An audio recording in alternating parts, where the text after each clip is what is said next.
Welcome back to A Clock in the Journal. Tonight we step into the fog-shrouded streets of London, where a man is murdered in his own home, and yet no one sees the killer arrive or escape. A crime committed by someone who seems to walk unseen, as if he were a ghost among men. But Father Brown knows the most terrifying invisibility is not found in shadows or sorcery, but in the blindness of the human mind.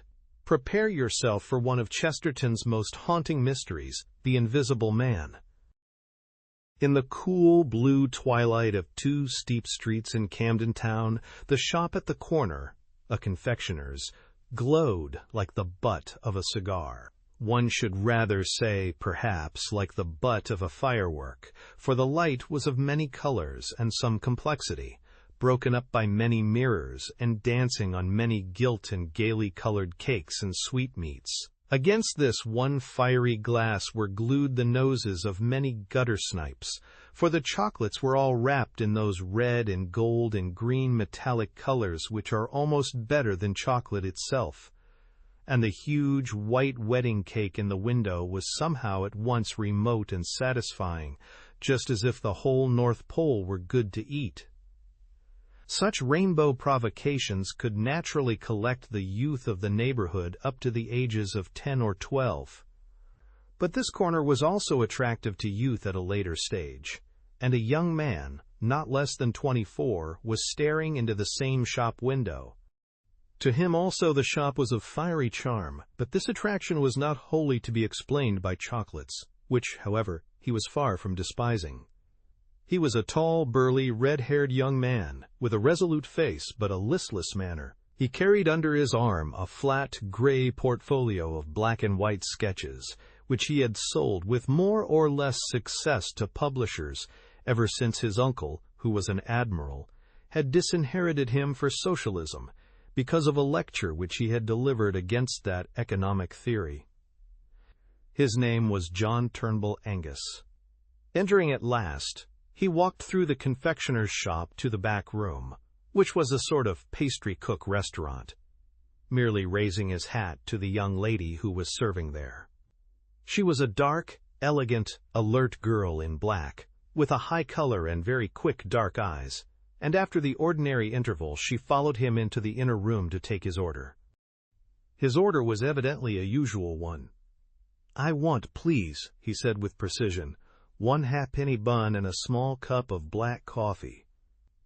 An instant before the girl could turn away, he added, "Also, I want you to marry me."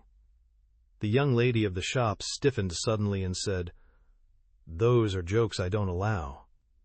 The red-haired young man lifted gray eyes of an unexpected gravity. "Really and truly," he said, "it's as serious as the halfpenny bun. It is expensive, like the bun. One pays for it. It is indigestible, like the bun. It hurts." The dark young lady had never taken her dark eyes off him, but seemed to be studying him with almost tragic exactitude. At the end of her scrutiny she had something like the shadow of a smile, and she sat down in a chair. "Don't you think," observed Angus absently, "that it's rather cruel to eat these halfpenny buns? They might grow up into penny buns. I shall give up these brutal sports when we are married." The dark young lady rose from her chair and walked to the window, evidently in a state of strong but not unsympathetic cogitation. When at last she swung round again with an air of resolution, she was bewildered to observe that the young man was carefully laying out on the table various objects from the shop window. They included a pyramid of highly colored sweets, several plates of sandwiches, and the 2 decanters containing that mysterious port and sherry which are peculiar to pastry cooks. In the middle of this neat arrangement he had carefully let down the enormous load of white sugared cake which had been the huge ornament of the window. "What on earth are you doing?" she asked. "Duty, my dear Laura," he began. "Oh, for the Lord's sake, stop a minute," she cried, "and don't talk to me in that way. I mean, what is all that?" "A ceremonial meal, Miss Hope." "And what is that?" she asked impatiently, pointing to the mountain of sugar.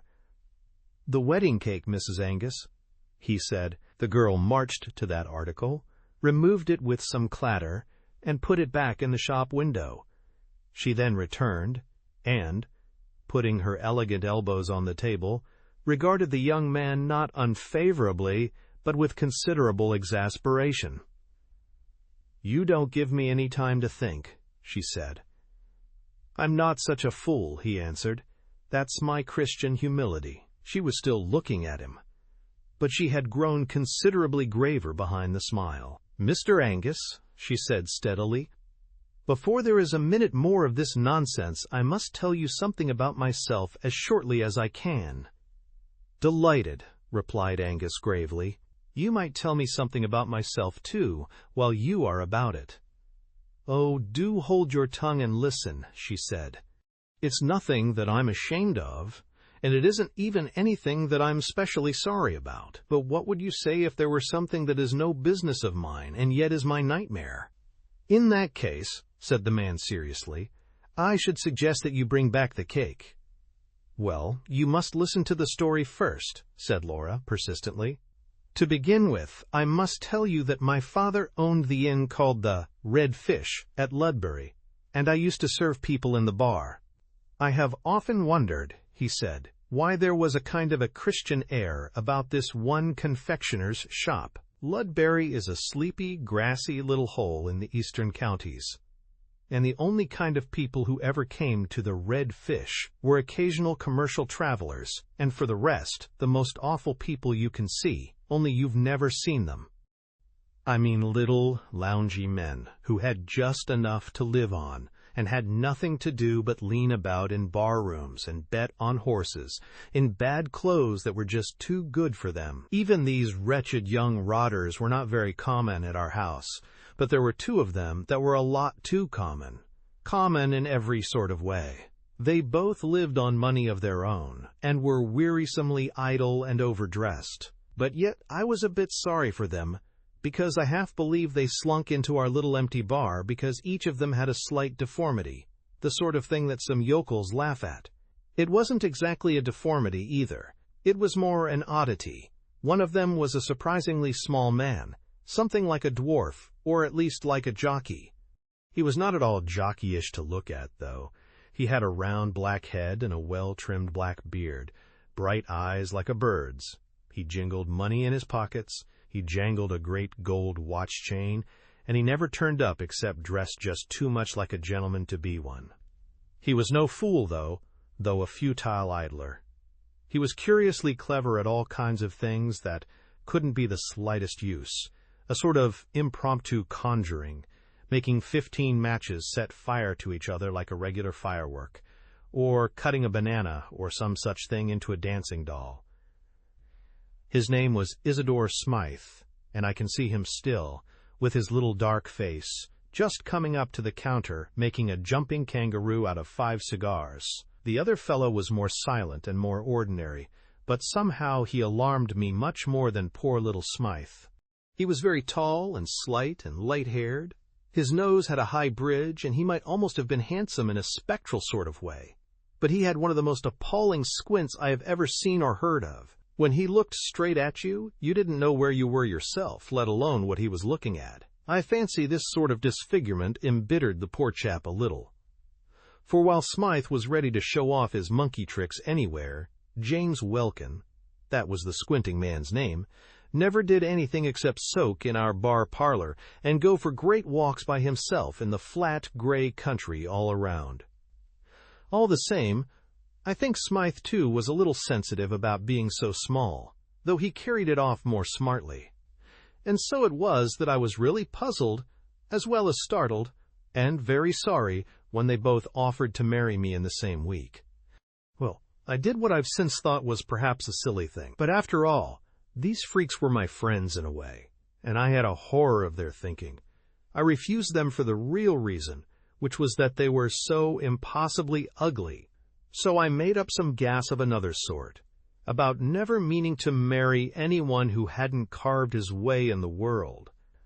I said it was a point of principle with me not to live on money that was just inherited like theirs.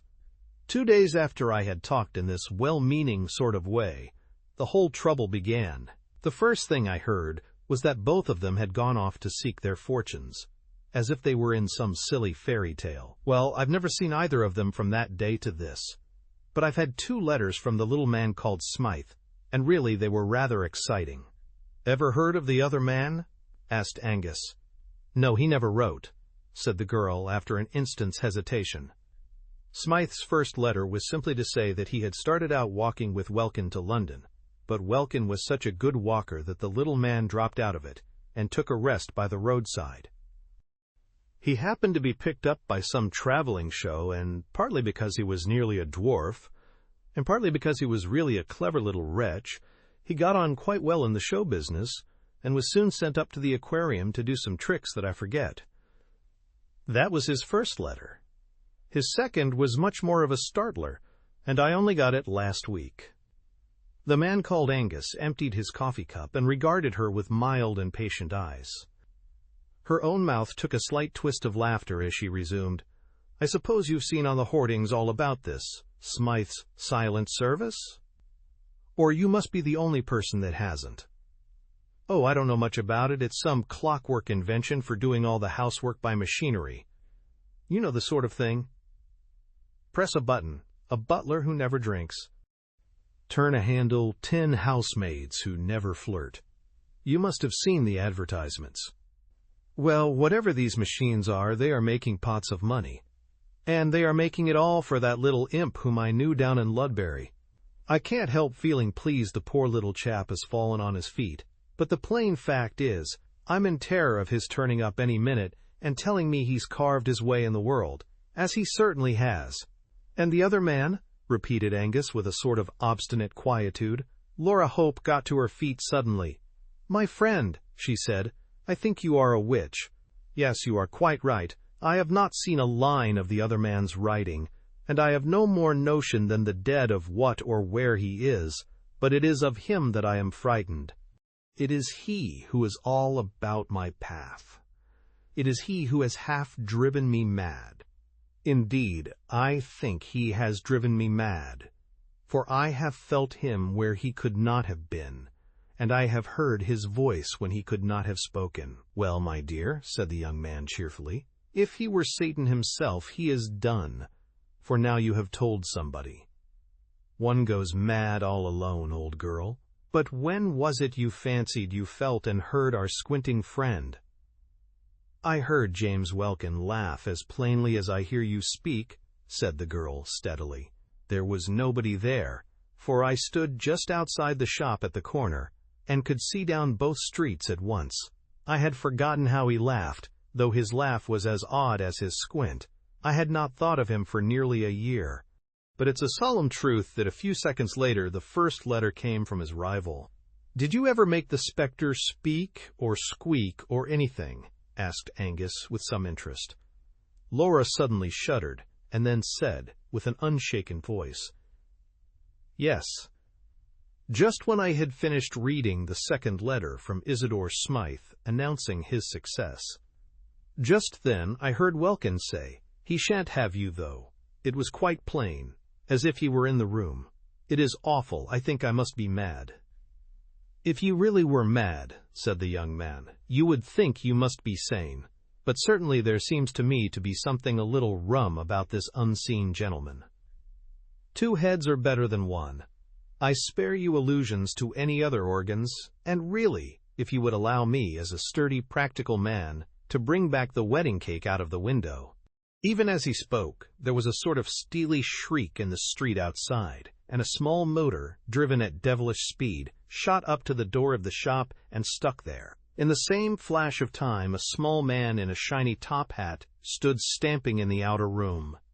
Angus, who had hitherto maintained hilarious ease from motives of mental hygiene, revealed the strain of his soul by striding abruptly out of the inner room and confronting the newcomer. A glance at him was quite sufficient to confirm the savage guesswork of a man in love. This very dapper but dwarfish figure, with the spike of black beard carried insolently forward, the clever, unrestful eyes, the neat but very nervous fingers, could be none other than the man just described to him. Isidore Smythe, who made dolls out of banana skins and matchboxes. Isidore Smythe, who made millions out of undrinking butlers and unflirting housemaids of metal. For a moment the two men, instinctively understanding each other's air of possession, looked at each other with that curious cold generosity which is the soul of rivalry. Mr. Smythe, however, made no allusion to the ultimate ground of their antagonism, but said simply and explosively, "Has Miss Hope seen that thing on the window?" "On the window?" repeated the staring Angus. "There's no time to explain other things," said the small millionaire shortly. "There's some tomfoolery going on here that has to be investigated." He pointed his polished walking stick at the window, recently depleted by the bridal preparations of Mr. Angus, and that gentleman was astonished to see along the front of the glass a long strip of paper pasted, which had certainly not been on the window when he looked through it some time before. Following the energetic Smythe outside into the street, he found that some yard and a half of stamp paper had been carefully gummed along the glass outside, and on this was written in straggly characters, "If you marry Smythe, he will die." "Laura," said Angus, putting his big red head into the shop, "you're not mad." "It's the writing of that fellow Welkin," said Smythe gruffly. "I haven't seen him for years, but he's always bothering me. 5 times in the last fortnight he's had threatening letters left at my flat, and I can't even find out who leaves them, let alone if it is Welkin himself. The porter of the flat swears that no suspicious characters have been seen, and here he has pasted up a sort of dado on a public shop window, while the people in the shop—" "Quite so," said Angus modestly, "while the people in the shop were having tea. Well, sir, I can assure you I appreciate your common sense in dealing so directly with the matter. We can talk about other things afterwards. The fellow cannot be very far off yet, for I swear there was no paper there when I went last to the window 10 or 15 minutes ago. On the other hand, he's too far off to be chased, as we don't even know the direction. If you'll take my advice, Mr. Smythe, you'll put this at once in the hands of some energetic inquiry man, private rather than public. I know an extremely clever fellow who has set up in business 5 minutes from here in your car. His name's Flambeau, and though his youth was a bit stormy, he's a strictly honest man now, and his brains are worth money. He lives in Lucknow Mansions, Hampstead." "That is odd," said the little man, arching his black eyebrows. "I live, myself, in Himalaya Mansions, round the corner. Perhaps you might care to come with me. I can go to my rooms and sort out these queer Welkin documents while you run round and get your friend, the detective." "You are very good," said Angus politely. "Well, the sooner we act, the better." Both men, with a queer kind of impromptu fairness, took the same sort of formal farewell of the lady, and both jumped into the brisk little car. As Smythe took the handles and they turned the great corner of the street, Angus was amused to see a gigantesque poster of Smythe's Silent Service, with a picture of a huge headless iron doll, carrying a saucepan with the legend, "A cook who is never cross." "I use them in my own flat," said the little black-bearded man, laughing, "partly for advertisements and partly for real convenience. Honestly, and all above board, those big clockwork dolls of mine do bring your coals or claret or a timetable quicker than any live servants I've ever known, if you know which knob to press. But I'll never deny, between ourselves, that such servants have their disadvantages too." "Indeed?" said Angus. "Is there something they can't do?" "Yes," replied Smythe coolly.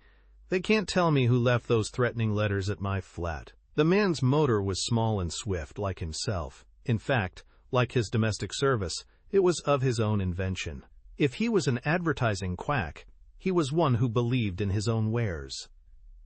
The sense of something tiny and flying was accentuated as they swept up long white curves of road in the dead but open daylight of evening. Soon the white curves came sharper and dizzier. They were upon ascending spirals, as they say in the modern religions. For, indeed, they were cresting a corner of London which is almost as precipitous as Edinburgh, if not quite so picturesque. Terrace rose above terrace, and the special tower of flats they sought rose above them all to almost Egyptian height, gilt by the level sunset. The change, as they turned the corner and entered the crescent known as Himalaya Mansions, was as abrupt as the opening of a window, for they found that pile of flats sitting above London as above a green sea of slate. Opposite to the mansions, on the other side of the gravel crescent, was a bushy enclosure, more like a steep hedge or dike than a garden, and some way below that ran a strip of artificial water, a sort of canal, like the moat of that embowered fortress. As the car swept round the crescent, it passed, at one corner, the stray stall of a man selling chestnuts, and right away at the other end of the curve, Angus could see a dim blue policeman walking slowly. These were the only human shapes in that high suburban solitude, but he had an irrational sense that they expressed the speechless poetry of London. He felt as if they were figures in a story.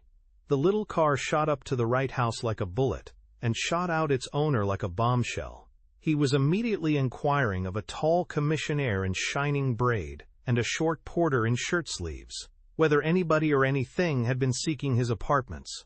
He was assured that nobody and nothing had passed these officials since his last inquiries, whereupon he and the slightly bewildered Angus were shot up in the lift like a rocket, till they reached the top floor.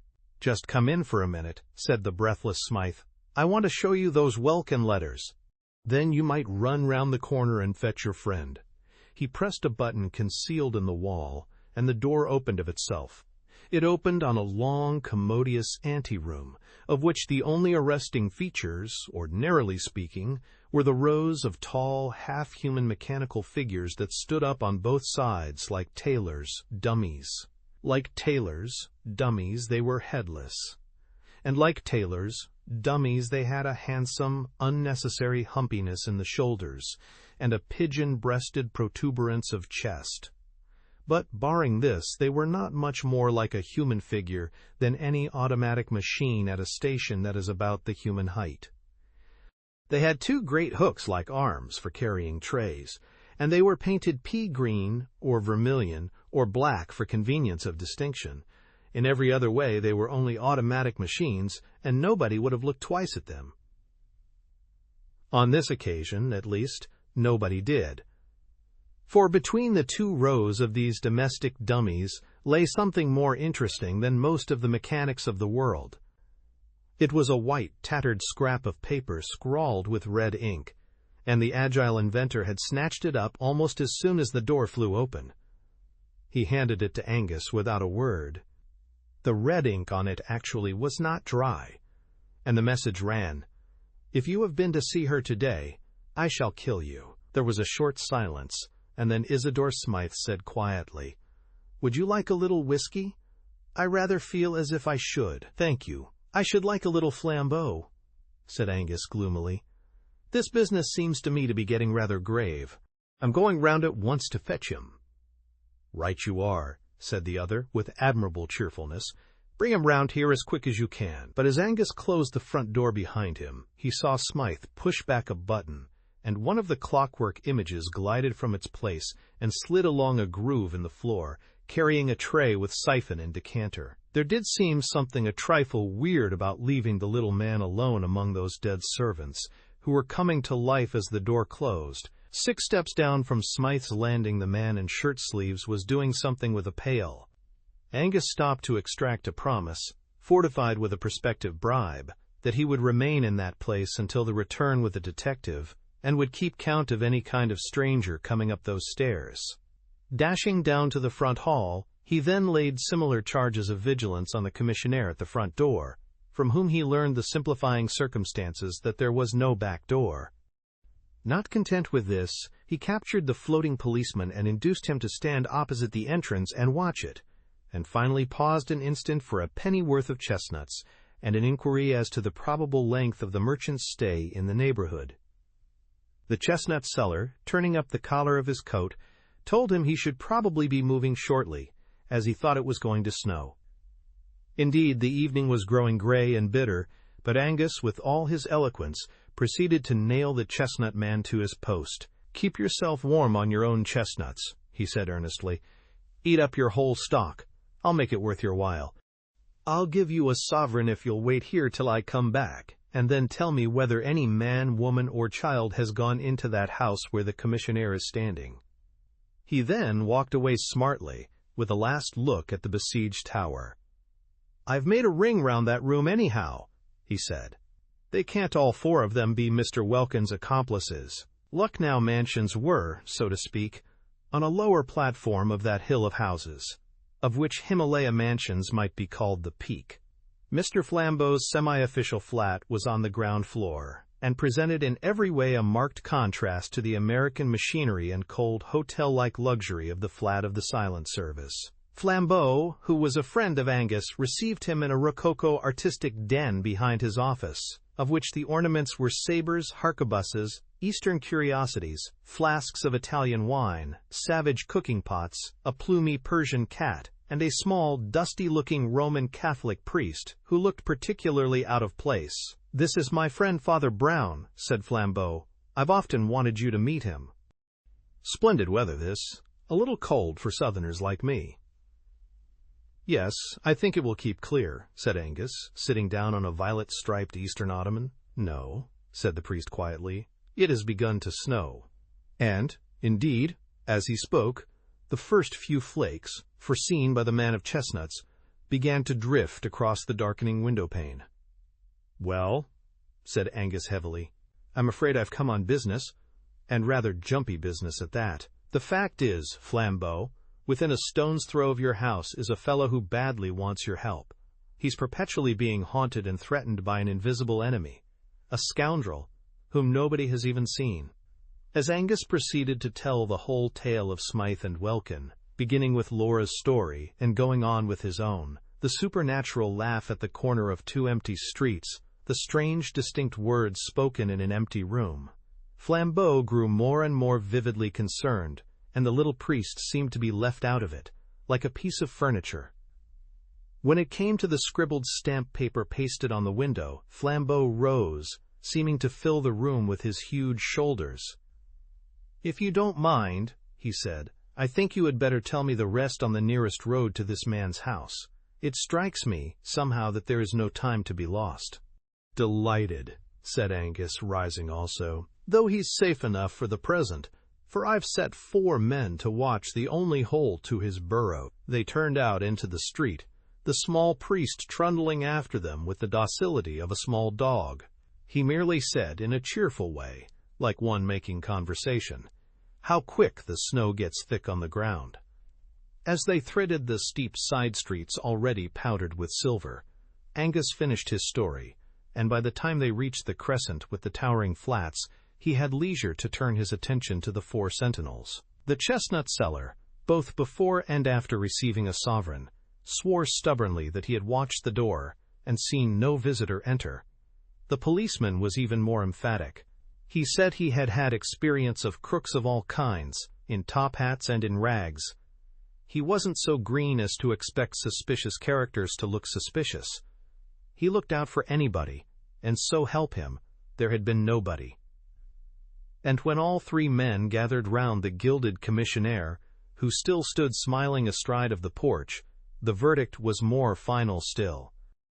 "I've got a right to ask any man, duke or dustman, what he wants in these flats," said the genial and gold-laced giant, "and I'll swear there's been nobody to ask since this gentleman went away." The unimportant Father Brown, who stood back, looking modestly at the pavement, here ventured to say meekly, "Has nobody been up and down stairs, then, since the snow began to fall?" "It began while we were all round at Flambeau's." "Nobody's been in here, sir, you can take it from me," said the official with beaming authority. "Then I wonder what that is," said the priest, and stared at the ground blankly like a fish.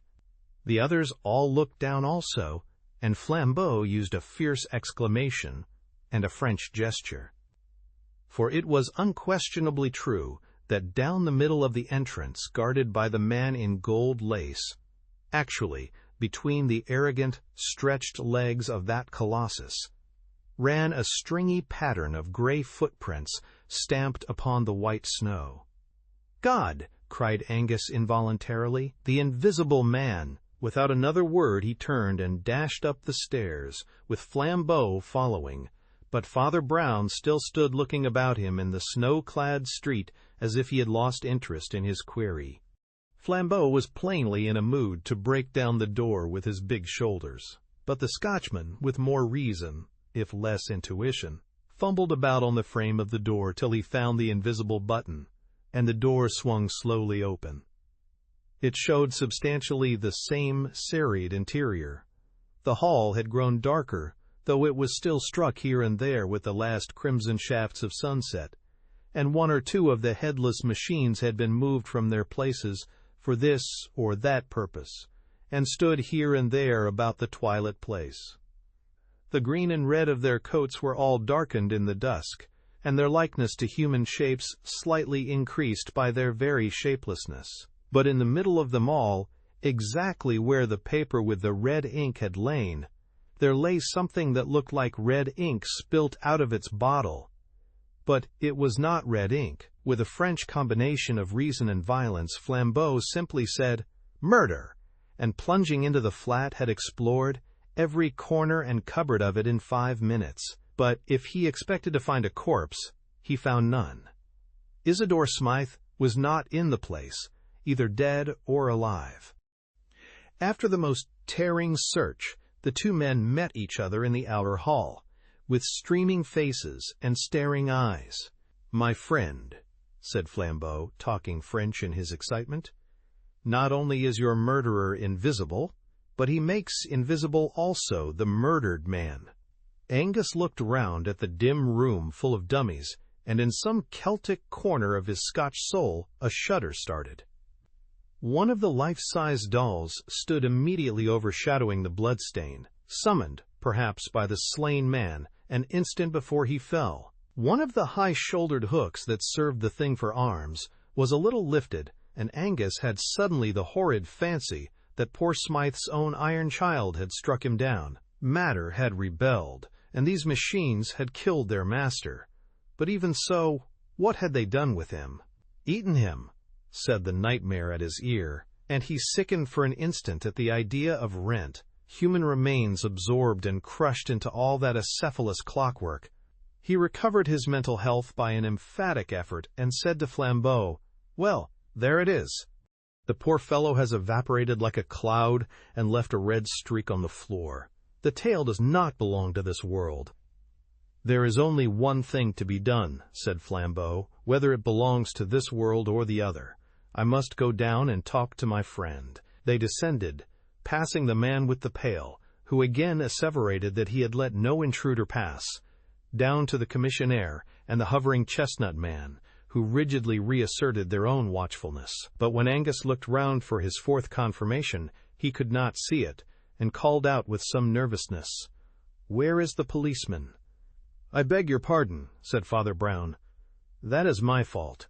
I just sent him down the road to investigate something that I just thought worth investigating." "Well, we want him back pretty soon," said Angus abruptly, "for the wretched man upstairs has not only been murdered, but wiped out."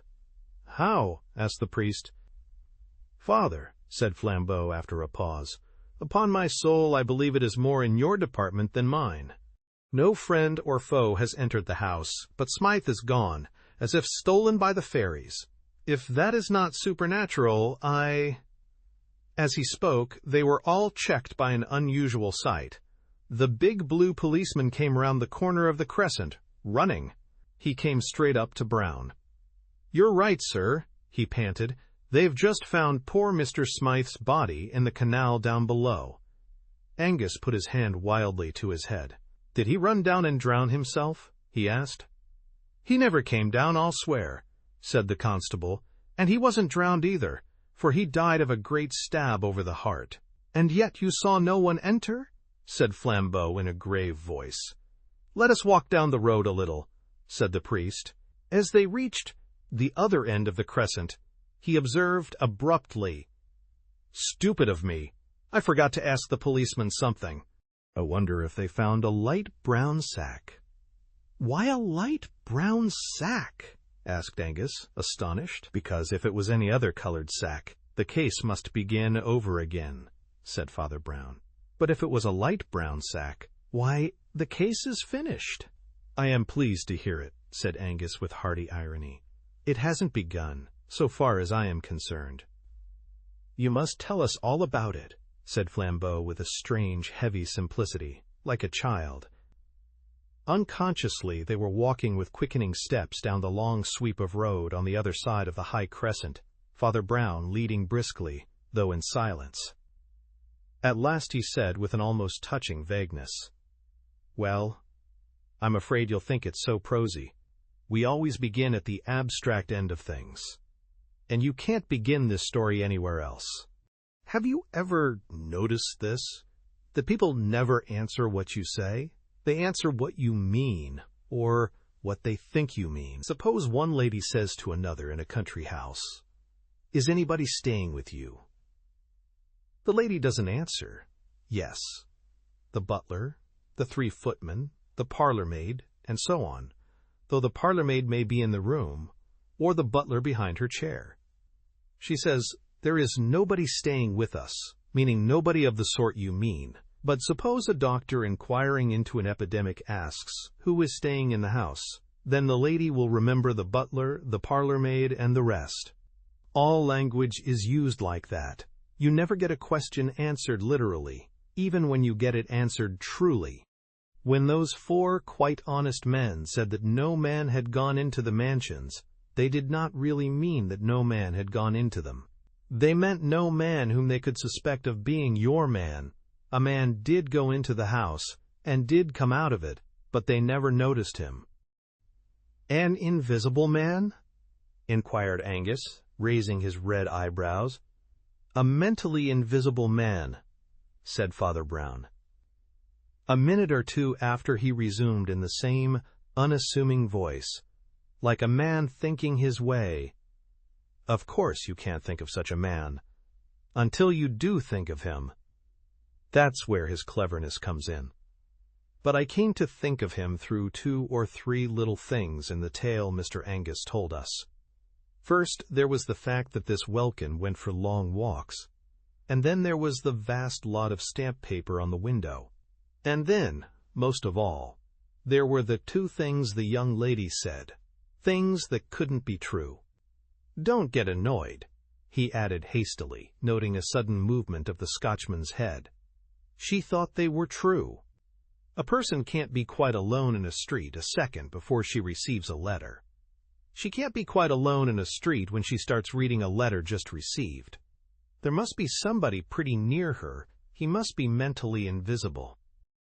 "Why must there be somebody near her?" asked Angus. "Because," said Father Brown, "barring carrier pigeons, somebody must have brought her the letter." "Do you really mean to say," asked Flambeau with energy, "that Welkin carried his rival's letters to his lady?" "Yes," said the priest, "Welkin carried his rival's letters to his lady. You see, he had to." "Oh, I can't stand much more of this," exploded Flambeau. "Who is this fellow? What does he look like? What is the usual get-up of a mentally invisible man?" "He is dressed rather handsomely in red, blue, and gold," replied the priest promptly with precision, "and in this striking and even showy costume he entered Himalaya mansions under 8 human eyes. He killed Smythe in cold blood, and came down into the street again carrying the dead body in his arms." "Reverend sir," cried Angus, standing still, "are you raving mad, or am I?" "You are not mad," said Brown, "only a little unobservant. You have not noticed such a man as this, for example." He took 3 quick strides forward and put his hand on the shoulder of an ordinary passing postman who had bustled by them unnoticed under the shade of the trees. "Nobody ever notices postmen somehow," he said thoughtfully. "Yet they have passions like other men, and even carry large bags where a small corpse can be stowed quite easily." The postman, instead of turning naturally, had ducked and tumbled against the garden fence. He was a lean, fair-bearded man of very ordinary appearance, but as he turned an alarmed face over his shoulder, all 3 men were fixed with an almost fiendish squint. Flambeau went back to his sabres, purple rugs, and Persian cat, having many things to attend to. John Turnbull Angus went back to the lady at the shop, with whom that imprudent young man contrives to be extremely comfortable. But Father Brown walked those snow-covered hills under the stars for many hours with a murderer, and what they said to each other will never be known.